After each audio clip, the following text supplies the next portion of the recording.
The elements in matrices usually represent real data. The position of each element is important. We can indicate the position of an element by referring to which row and column it's in. I talked about this a little bit in the preamble to question 1, or example 1.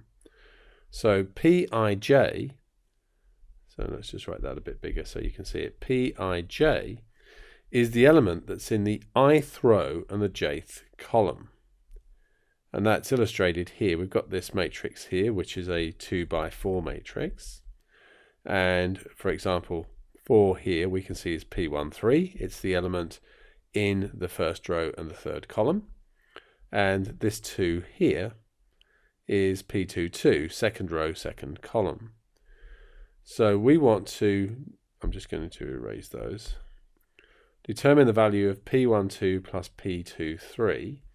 So 1, 2 is this one here, first row, second column, and 2, 3 is this one here.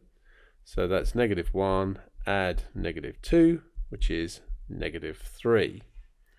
Just going to grab a different color to do the second one. Determine the value of P11 times P24. So P11 is the 2, and P24 is this 5. So that will give us 10. So note matrix P above could have also been represented as a 4 by 2 with 4 rows and 2 columns. So what's happened is the first row, 2, -1, 4, 3, is now, as we can see, the first column. And the second row is the second column.